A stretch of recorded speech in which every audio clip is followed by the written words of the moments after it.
Para a gente iniciar falando sobre a mediunidade, é muito importante a gente entender que a mediunidade não é uma coisa nova, né? Não surgiu com Allan Kardec. Desde o mundo antigo isso já era observado e desencadeado, né?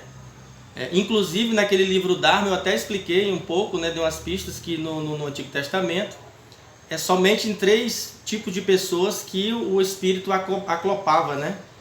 Eu falei lá e explico lá no livro o porquê que só esses 3 tipos de pessoas tinham essa mediunidade, até a profecia de Joel, que abriu espaço para todo mundo, né? E entender sobre a mediunidade é de suma importância para o terapeuta contemporâneo. O terapeuta contemporâneo que quer ficar só na psicanálise original, né, que é a psicanálise freudiana, ou que quer ficar só na terapia cognitiva comportamental, no caso do psicólogo, né, ou no caso da psiquiatria. Se você quiser trilhar só um trilho, vai ter trabalho, e muito trabalho com poucos resultados. Por quê? Porque o mundo de hoje não é o mundo do passado, né? O mundo mudou, as demandas mudaram, novos sintomas surgiram, né? E não é que um profissional não possa trilhar só uma linha, não é isso. O profissional pode trilhar uma linha que ele escolheu e seguir adiante.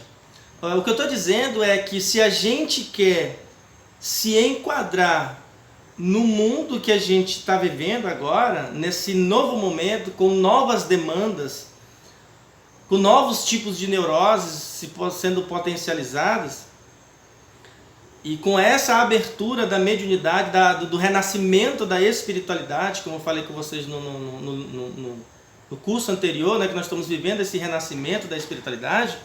Então o terapeuta precisa ser um terapeuta holístico, psicólogo holístico, psiquiatra holístico, um pastor holístico, um zelador holístico, enfim. Porque não se olha mais o homem a partir só de um fragmento, né? Mas a partir de um todo. Então veja, a partir disso eu quero... Quando vocês quiserem fazer uma fala, é só levantar a mão, fazer um questionamento, uma contra-argumentação, fique à vontade, tá, gente? Então, a partir disso, eu quero ler um versículo para vocês da Bíblia, que está no livro de Coríntios, 1 Coríntios, no capítulo 12, do versículo 4 ao 6. É uma carta que o apóstolo Paulo escreveu para a igreja de Coríntios, né? Coríntios era uma cidade da Grécia. E os irmãos lá de Corinto estavam com extrema dificuldade de compreender sobre essa questão da mediunidade. E aí o apóstolo Paulo vai e escreve uma carta para eles, que Paulo não podia estar lá presente, né? Boa parte ele estava preso, então tem umas cartas que foram cartas de prisão, e ele fala assim: existem tipos diferentes de dons espirituais, mas é um só e o mesmo Espírito quem dá esses dons. Existem manifestações diferentes. Está aqui, não é eu estou inventando, está na Bíblia, hein? Existem manifestações de dons diferentes. De servir. Maneiras diferentes de servir. Mas o Senhor que servimos é o mesmo. Então veja só, Paulo está falando que existe vários dons. O que é a mediunidade? É um dom, é um talento ou uma habilidade que a gente desenvolve. Então ele está dizendo que existem vários dons, várias habilidades espirituais, mas quem está operando é só um. É o mesmo Senhor. E a partir desses dons existem várias maneiras de servir. Mas o Senhor, que é o amantíssimo, né? Ou a inteligência cósmica, que servimos é o mesmo. Aí ele continua no versículo 6. Há diferentes habilidades para realizar os trabalhos, mas o mesmo Deus quem dá a cada um a habilidade necessária para fazê-lo. Eu acho muito interessante esse versículo, essa clareza do apóstolo Paulo, porque em nenhum momento o apóstolo São Paulo fala de religião e nem fala sobre que um é do demônio e que outro é de Deus. Ele parte de uma premissa universal, onde a inteligência cósmica está operando em todos e por todos, sem distinção. Isso é muito interessante. Por quê? Porque isso vem a calhar também com aquela aula da Psiquiatria das Ciências Ocultas, seminário que nós fizemos, né? Que eu trabalhei com vocês sobre a perspectiva dos Yorubás. Na teologia Yorubás não existe deuses e demônio. Só existe divindades. Divindades com capacidades mais sutis e divindades com capacidades mais densas, com energia mais densas. Mas todos estão trabalhando dentro de cada função. Isso é muito interessante poder observar isso. Então, nós, enquanto terapeutas aqui, se tivermos esse olhar clínico mais atento, mais aberto para essa espiritualidade, a gente vai conseguir compreender muito dos sintomas dos nossos analisandos que a psiquiatria rotulou como patologia e que em muitos casos não é patologia, né? Em muitos casos os sinais, os fenômenos estão na ordem psicofísica, ou seja, atingindo a psique e o físico do sujeito, mas a raiz é de cunho espiritual e que pode ser resolvido sem o uso da medicação, né? Como eu já falei para vocês, eu já fui diagnosticado com esquizofrenia e desde os 4 anos de idade que eu vejo coisas, eu via coisas com 4 anos de idade, não conseguia dormir à noite, aí a minha mãe corria lá no meu quarto porque eu via vários espíritos com formas diferentes no teto e tal, do lado da cama, e eu gritava e ela ia lá rapidamente com a Bíblia aberta, com uma Bíblia dessa que eu estou aqui, abria no Salmo 91 e começava a tacar fogo para todo lado, tá repreendido em nome de Jesus, capeta, vai para lá, e aquele que habita no esconderijo do Altíssimo e tal. E assim, não estou falando julgando ela, estou dizendo que era uma forma que ela tinha de interpretar, né? Então, mas assim, entrando no nosso assunto, a gente vê que o apóstolo São Paulo, ele vai falar sobre os vários tipos de mediunidade, e hoje eu quero falar sobre alguns tipos de mediunidade com vocês, algumas delas mencionadas no livro dos Médiuns, do Allan Kardec, né, que o Allan Kardec escreveu, né? Os espíritos ditaram para ele, né?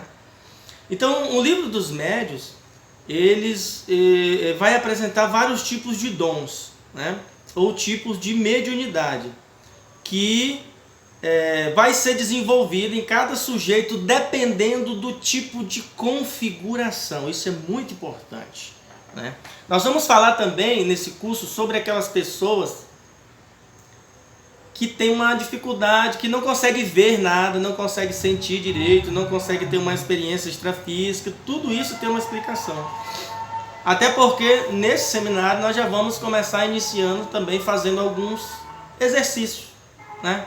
Para a gente já ir se habituando com a temperatura do ambiente, para quando a gente se aprofundar um pouquinho mais, a gente já pegar o macete e aprender a sentir o acoplamento da energia dos espíritos ou das entidades que vão poder partilhar conosco, né?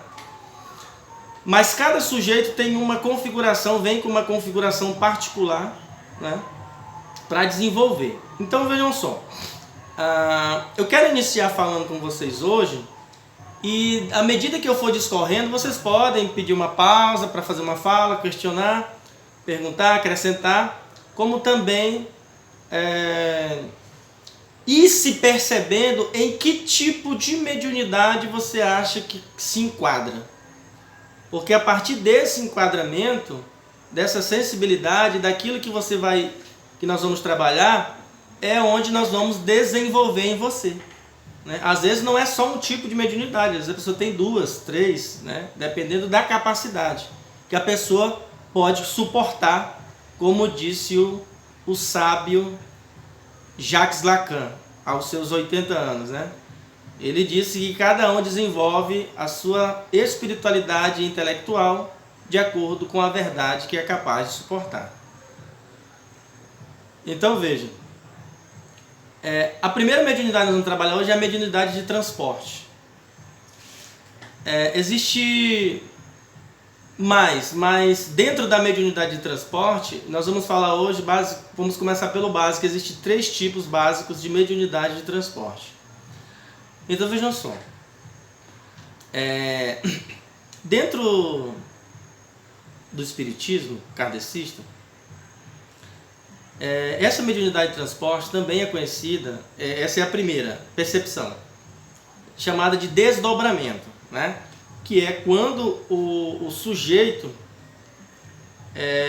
se separa do seu espírito temporariamente, né? Quando a pessoa, o espírito separa do corpo temporariamente para viajar para outras dimensões, né? Ou locais espirituais. O que acontece? Nesse estado, o médium pode explorar um mundo espiritual ou uma outra planificação, e nessa outra planificação ele pode encontrar vários guias, não somente o seu guia particular, como vários guias espirituais, acessar um tipo de conhecimento que não se tem aqui no plano físico, em nenhuma universidade, nenhum livro escrito, né?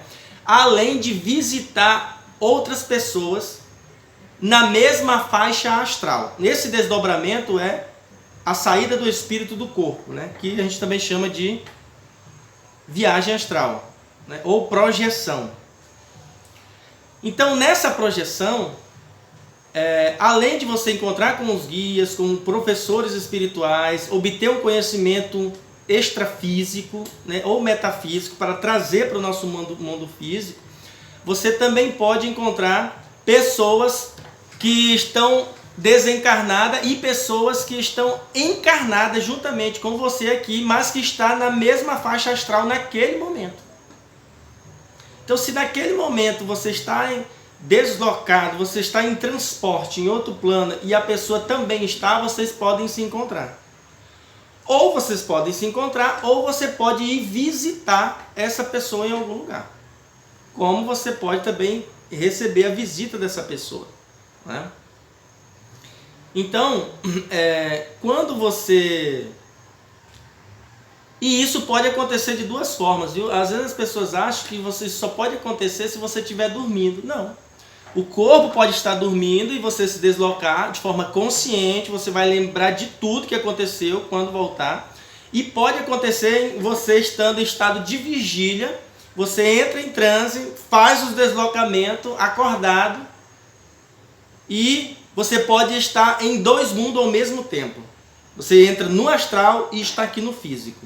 Existe essa separação de vigília, só que aqui você pode estar só assistindo o que está acontecendo aqui em transe por meio de um fator holográfico.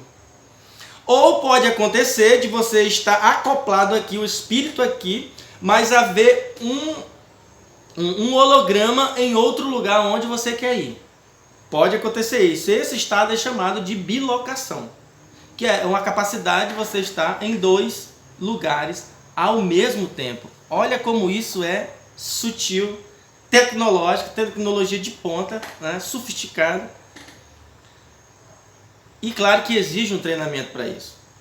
Então veja, quando você começa a fazer esse processo, existem alguns sintomas ou alguns sinais. Por exemplo, geralmente, quando a gente faz isso, a gente sente, a sensação é de flutuar. É como a gente estivesse flutuando, né? Ou levitando, né? No processo de desdobramento, de transporte, né? Porque é o espírito que está se locomovendo, se transportando, mas ainda continua ligado no fio ali de prata, né?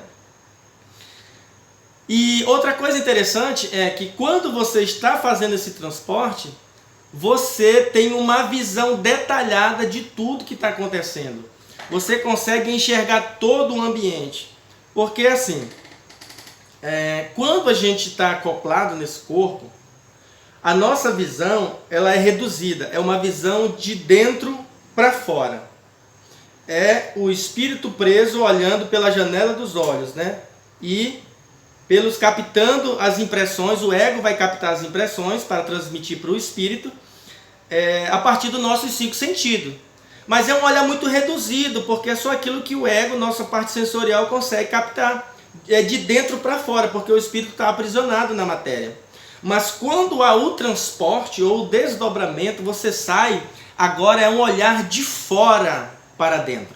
Então você consegue se enxergar dentro da sua psique, como da psique física, né, no caso aqui do cérebro, das emoções, dos sintomas, como consegue olhar todo o ambiente. É como você está no campo de futebol, né? O jogador, quando está dentro do campo de futebol, ele não consegue ter uma visão geral do todo, do jogo, né? A visão dele fica mais reduzida. Mas quem está na arquibancada consegue visualizar todo o campo, todo o jogo. E boa parte das pessoas que estão no jogo, não sei se vocês já foram assistir algum jogo, já ficaram na arquibancada, mas se já foram, vocês já observaram que do lado de fora, na torcida, tem milhares de técnicos, né? Os torcedores se transformam em técnicos. Rapaz, toca pro fulano, toca pro ciclano, mas esse cara é muito burro. Esse gol aí até a minha avó fazia. Mas esse cara não tá enxergando, olha ali, toca, o cara é o ladrão. E daí começa. Mas por quê? Porque quando você tá de fora, você tem uma visão mais ampla. Entende? Por exemplo, quando uma pessoa que tem um transtorno psicológico, uma patologia mental, ela faz uma viagem controlada ou orientada pelo operador, no caso um terapeuta especializado nessa área, que tem experiência, quando ele faz essa viagem, a primeira vez ele fica esbabacado, como uma criança que está descobrindo um novo mundo. Por quê? Porque pela primeira vez as coisas se ampliam, ele consegue ver a coisa como é, de fora para dentro. E ele consegue perceber que aqueles sintomas da patologia, aqueles sintomas psíquicos ou emocionais, naquele momento do transporte, a pessoa percebe que aquilo não é dela. Por quê? Porque esse corpo não é nosso. Então o problema do sofrimento